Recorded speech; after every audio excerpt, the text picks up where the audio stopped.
The bank's fluorescent lights buzzed like a swarm of angry bees, but it was the silence that cut deep, Harris silence that screamed injustice. For 30 years, Martha had scraped by, cleaning houses, mending clothes, and saving every dime in this small-town bank. Now, her account, her lifeline, was being denied. The manager, Mr. Hargrove, leaned forward, his lips curled into a sneer. "I'm sorry, ma'am, but we can't verify your identity. These funds, well, they don't seem to match our records." His voice dripped with condescension, and the word ma'am sounded like an insult. Martha's heart pounded, but her voice remained steady. "This is my money. I earned it. You know me, Mr. Hargrove. I've been coming here since you were in short pants." The tellers exchanged glances, their faces a mix of pity and fear. Customers in line shifted uncomfortably, but none spoke up. Martha felt the weight of their stares, the unspoken assumption that she, a black woman, must be mistaken or worse, dishonest. The air grew thick, suffocating. She'd faced this before, decades of slights, of being dismissed, of being less than. But this was different. This was her survival. Hargrove's eyes flicked to the security guards, who stepped closer, their hands resting on their belts. "Ma'am, you're causing a scene. If you don't leave, we'll have to escort you out." Martha's knees trembled, but she planted her feet. "I'm not going anywhere. That's my money, $12, $347.62. I know every cent." Her voice cracked, not from weakness, but from a fury that had simmered for a lifetime. The bank's glass doors swung open with a force that rattled the frame. Every head turned. A man strode in, tall, broad-shouldered, his tailored suit a stark contrast to the faded linoleum floor. James Carter, a local lawyer known for taking on impossible cases, had a reputation that preceded him like thunder. His eyes locked onto Martha, then Hargrove, and the room seemed to shrink under his gaze.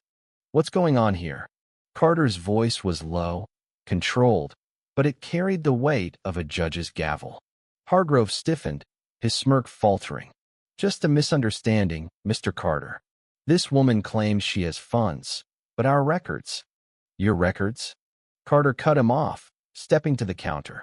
He glanced at Martha's passbook, then back at Hargrove. "Martha Jones has banked here for decades. You've seen her face every month. Don't insult my intelligence or hers." The crowd murmured, emboldened by Carter's presence. Martha's chest tightened, hope flickering where despair had taken root.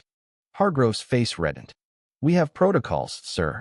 We can't just—" "Protocols?" Carter's voice rose, sharp as a blade. "You mean the kind that magically apply only to certain customers? The kind that lets you deny a black woman her own money while you cash checks for others without a second glance?" He pointed to the passbook. "That's her life's work. You don't get to erase it because of your bias." The guards hesitated, sensing the shift. Hargrove's hands shook as he fumbled with papers. "Tool need to check with corporate," he stammered. Carter leaned in, his voice dropping to a dangerous whisper. "You'll do more than that. You'll release her funds. Now, or I'll have this bank in court by Monday, and your name will be on every headline from here to Atlanta." The room held its breath. Martha's eyes met Carter's, and for the first time that day, she felt seen not as a problem, but as a person. Hargrove, cornered, nodded to a teller, who scurried to the back. Minutes later, Martha's account was restored, every cent accounted for. The crowd erupted in quiet cheers, but Martha didn't smile. She took her passbook, her hands steady now, and looked Hargrove in the eye. "This ain't just about me," she said softly. "It's about every one of us you've turned away." As she walked out, Carter at her side, the bank felt smaller, its power diminished. Outside, the sun beat down on the cracked sidewalk, where a wooden sign leaned against the wall, its bold letters proclaiming, "Her money, her right, a fight for justice." Martha didn't need to read it to know its truth. She'd lived it. Carter offered to drive her home, but Martha shook her head. "I'll walk," she said. "Always have." Her steps were slow but sure, each one a testament to a life of resilience. The town would talk about this day about the woman who stood her ground and the man who amplified her voice.